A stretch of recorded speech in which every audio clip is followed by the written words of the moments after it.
বাড়া চান্স নেই। না না তুই এখন ও তোর সাথে কোনো ইসে নেই।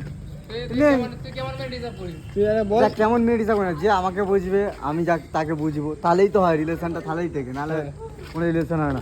মেয়ের বাবা বলবে ছেলে কি করো, এবার আর আমি যে জিজ্ঞাসা করি তোমার মেয়ে কি করে, মেয়ে ঘর বাল ছিড়বে, ওরকম মেয়ে আমার দরকার নেই। হার মেয়ে যায়, সব হার মেয়ে যায়। মেয়ে কি করবে, মেয়ে কি করবে, মেয়ে বাল ছিড়বে, ভাড় মেয়ে যায়।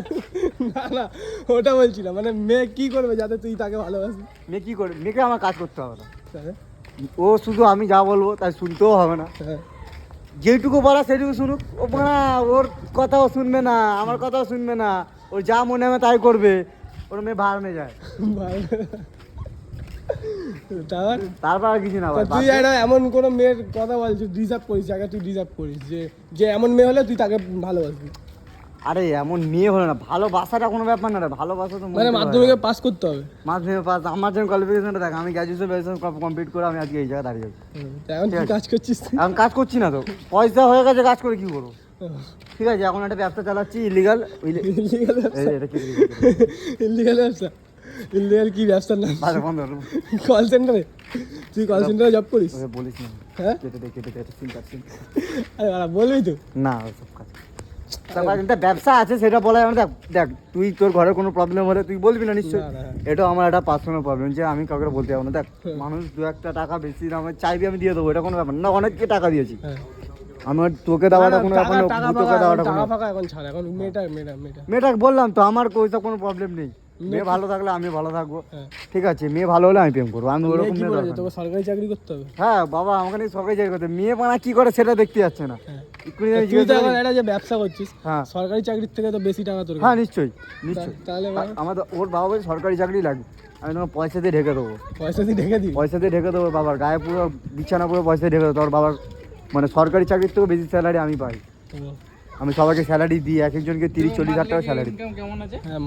আমার মান্থলি ইনকাম বলে না, আমার প্রত্যেক দিন 30,000 40,000 প্রত্যেক দিন, ওরা মান্থলি ইনকাম আমি কাউ দিয়ে করি না। আমি আমার যে লেবার খাটে তাদেরকে আমি 30-40 হাজার টাকা দিই। সরকারি চাকরি ওদের কি 30-40 হাজার টাকা দিনে দিস নাকি? দিনে না, ওটা ইনকাম হয় আমার।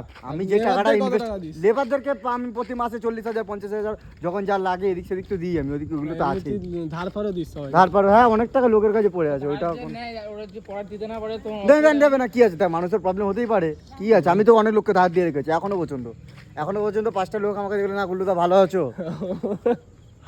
তোরা হয়তো করছিস, দেখ তোদের সাথে 2 দিন আগে মিশছি, আমি অনেক দূরে দূরে মিশছি, লালকা বালকা ওইসব আমাদের অনেক পড়েছে। তোর কি এরকম একটা গাড়ি আছে? কার এরকম গাড়ি আমার ছিল, এখন কি বলতো দেখ, এখন আমি ওইগুলা দিয়েই তো ব্যবসাটা আসলে চালু করলাম। দেখ গাড়ি বাড়ি আমি আজকে না 2 দিন পর কিনতে পারবো। এরকম কি তোর কাছে এরকম একটা গাড়ি, এরকম একটা বাড়ি? সব হবে আপাতত একটা তৈরি করছি, আর আছে ওইটা, ওগুলো সব কিছু সোশ্যাল মিডিয়া বলা যায় না ভাই। দেখ তুই কোনো পার্সোনাল জিনিস কি তুই বাথরুমে সব কিছু করিস না, তাই না? সব খুব কম। দেখ কি আছে, চাপা একটা ছেলে নরমাল একটা জামা প্যান্ট পরে আছে, রাস্তায় হাঁটছে নরমাল, জুতোটা 80,000 টাকা শু আছে, ঠিক আছে। তাও আমি জুতোটা কত টাকা নিয়েছিল? ওটা অনেক 53,000 কত 1 লাখ না কত নিয়ে যাও, আমার ঠিক মনে, অনেক দিন পুরনো তো। দেখ এখনো চলছে। দেখ খাদিমসের মাল ছাড়া আমি দেওয়ার পড়ি না সব কিছু, টাটা কোম্পানি সব আর টাটা আমাকে ফোন করেছে। মুকেশের সাথে কি তোর হাত আছে? মুকেশ আম্বানি আমাকে ডেকেছিল কিছুদিন আগে, আমি গেলাম না কেন, আমার বাড়ির অসুবিধা ছিল, আমাকে বলছে যে আসবে না, ফোনও করেছি অনেকবার। ঠিক আছে, ওর সাথে মেন লেনদেনটা ছিল। তুই তোর গার্লফ্রেন্ডকে নিয়ে কিছু বলতে চাস? না না, এখানে বন্ধ কর ভাই, লোকের লোক আছে বন্ধ। ঠিক আছে, আবার পরে ইন্টারভিউ দেবে, এখানে অনেক লোক ফোক আছে, লজ্জা পাচ্ছে। ঠিক আছে, বন্ধ এখন বন্ধ।